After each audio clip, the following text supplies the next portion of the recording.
technologic. Buy it, use it, break it, fix it, crash it, change it, mail, upgrade it, charge it, point it, zoom it, press it, snap it, work it, quick erase it, write it, cut it, paste it, save it, load it, check it, quick rewrite it, plug it, play it, burn it, rip it, drag it, drop it, zip and zip it, lock it, fill it, call it, find it, view it, code it, jump and lock it, surf it, scroll it, pose it, click it, cross it, crack it, switch, update it, name it, read it, tune it, print it.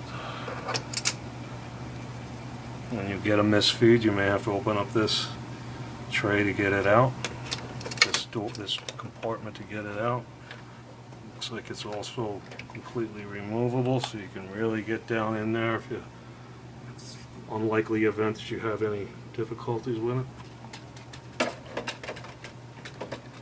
And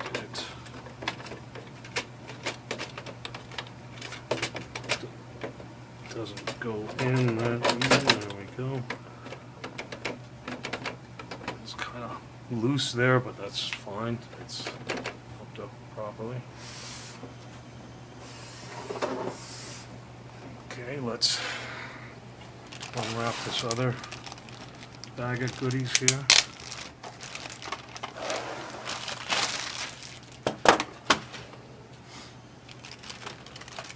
We have the output tray.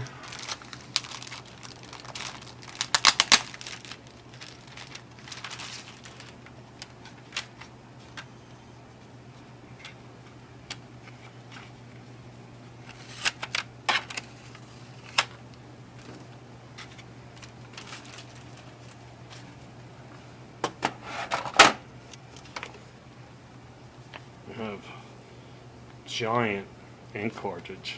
Now, that's pretty cool. See, ink cartridges that big.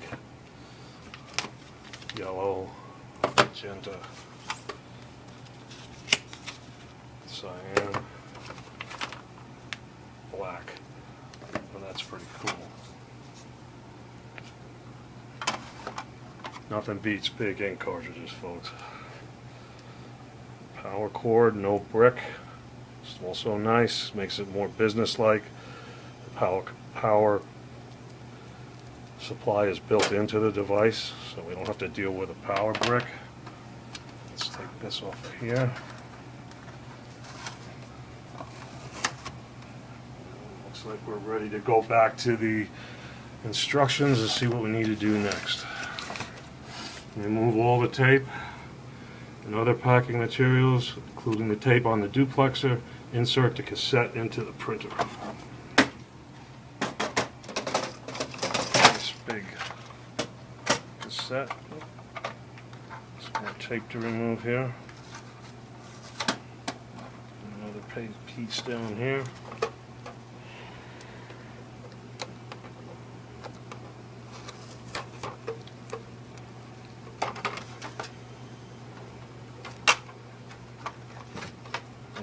Open this, just dump the paper in there.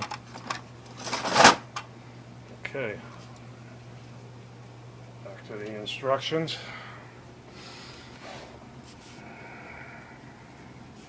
Doesn't say anything about installing the output tray in the instructions. Let's do it anyway, since it's in this picture. See how this goes in.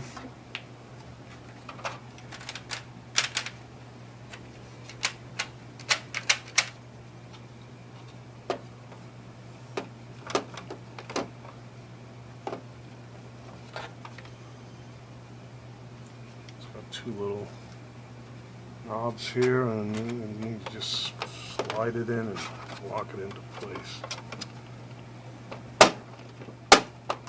Okay, lifts up so that you can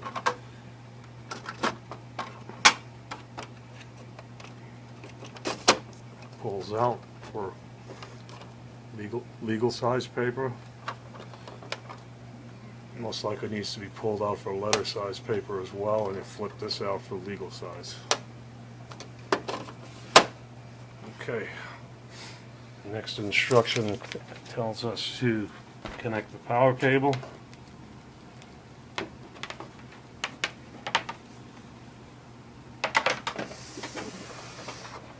And there's no brick, like I said before. It plugs right into the back, just like a real business printer. Get some power to this thing.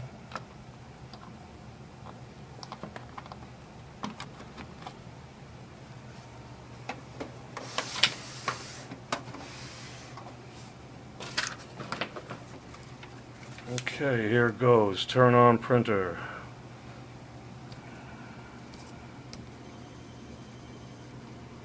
Right here.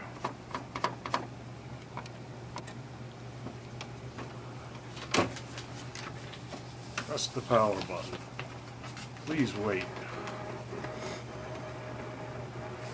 And while we're waiting, it says to unpack the ink cartridges, shake each for about 5 seconds. Make sure the cartridge lever is all the way up, then install each cartridge into the correct slot for its color. The mark should be on the top pointing towards the printer. Push each cartridge into place. After you install all 4 cartridges, lower the lever to lock position. Close the cartridge cover.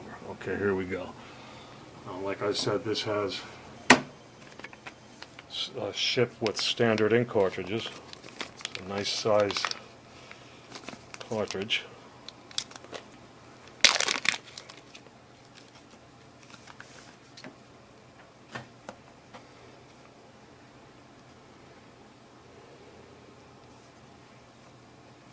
No seal or anything to remove, just easy enough. Let's get it into the arrow facing up. The lever is already unlocked, so make sure you unlock the lever first. Thankfully it comes pre-unlocked. Let's do cyan next.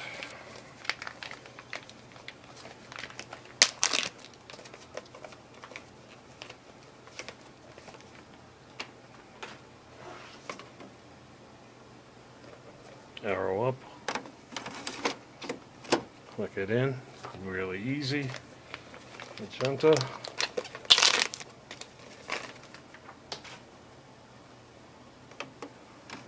arrow up, and it's color coded.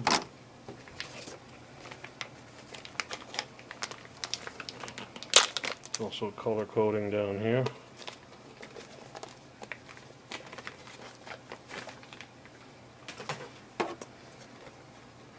There is no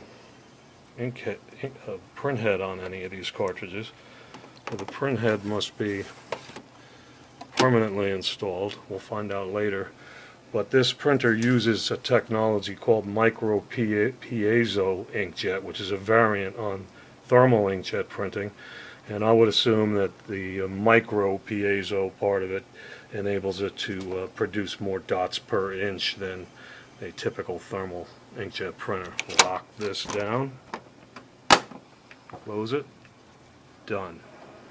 Now that was really easy, as easy as it gets. It's still saying please wait. Printer starts charging the ink. This takes about 5 minutes. Don't open the printer or any of the covers while it is charging, or you'll waste ink. The printer ships with full cartridges, and part of the ink from the first set of cartridges is used for charging the printer. While we're waiting for it to charge the ink, our next step will be to load paper into the cassette. Cut.